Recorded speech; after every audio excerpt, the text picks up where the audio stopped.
and gentlemen. So I wanted to film a quick video on this topic right here, the Mandela effect, because I've gotten quite a few questions about this lately. And honestly, I see a lot of people almost freaking out and getting their panties in a real bunch over this issue because they have no idea, how timelines are altering or what's going on with their thoughts or how the past is being altered or everything like that. So what I want to do is hopefully throw some thoughts and opinions of mine out there to quell the fears anybody may have surrounding this topic. And also, in my opinion, it's very important to understand the underlying concepts of what's causing this so-called Mandela effect, because it gives some very important information as to how human consciousness operates. Okay, so first and foremost, what's really going on with the Mandela effect is that human consciousness has the ability to alter time, both space and time. Okay, and this has been proven not only in the alternative or pseudoscientific community, but even in the conventional mainstream realm of science as well, is that there's plenty of research out there showing that our literal thoughts have an effect on our reality, on both space and time, because space and time are actually one and the same. We're not going to get into that here, but the point of the being is that our thoughts affect space-time. And with the Mandela effect, what's essentially going on is that people are getting little instances, getting examples of the past being able to be altered.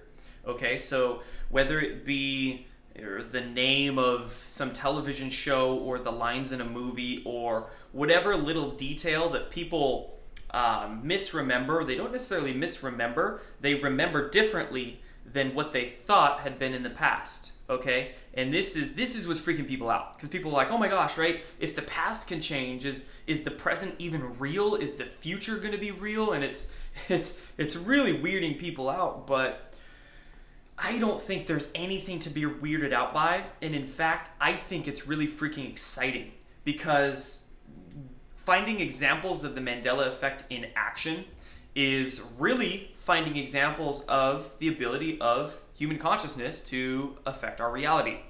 And what's going on is that, in my opinion at least, since our solar system is moving into essentially a new area of the cosmos, a much higher energetic area of the cosmos, the laws of physics are essentially changing a little bit. And we're seeing the magnetic field of the sun weaken, the magnetic field of the earth is weakening. So because of the electromagnetic changes that are going on in our solar system, that's also causing changes with our thought processes, okay? And this is why I think the instances of the Mandela effect are increasing, is because of this effect of our solar system moving into a new region of the universe. And just think of, for instance, 2012. There are multiple different ancient cultures, even modern scientists and modern philosophers, who all prophesized a lot of changes occurring around 2012. Whether it was Terence McKenna in his time wave zero theory, whether you're looking into the CIA and their Montauk project, how they were trying to use human consciousness to see into the future, and once they got to any point past 2012, they literally couldn't remote view into the future. Or whether you're talking about ancient Mayans or other ancient prophecies discussing changes occurring around 2012. Well, one of these changes that we are seeing occurring is the ability for our human consciousness to have a much greater impact on our reality and on space and time.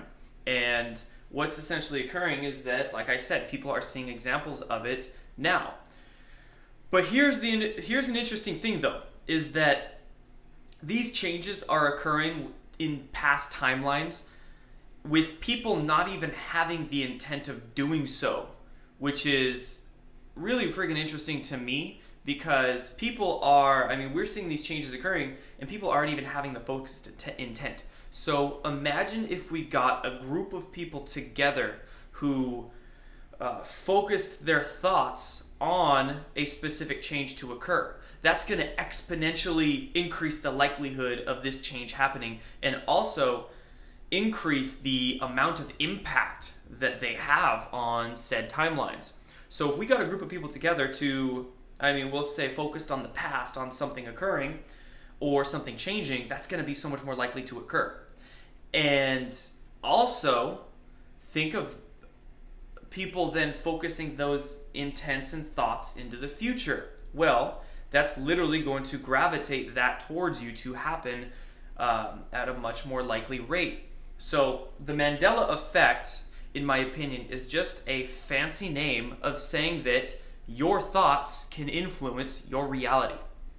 That's it. There's absolutely nothing to be scared of. And in fact, there's everything to be excited about, because like I said, because we're all moving into literally a new state of existence, a new realm, if you will, that's giving our thoughts the ability to have so much more of an impact on our reality. So then, if we all come together and focus our thoughts on something, then imagine what can freaking happen. We can alter both space and time. Literally. So that's really much it.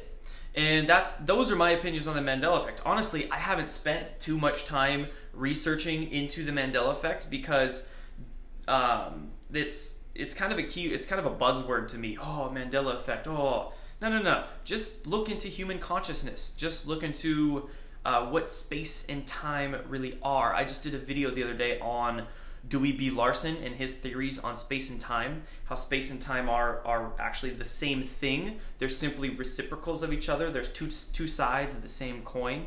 And right now we are living in space-time, where space is three-dimensional and time has one dimension, time flows. And when you flip those around, you can then get into the time-space realm, where time has three dimensions and space has one dimension.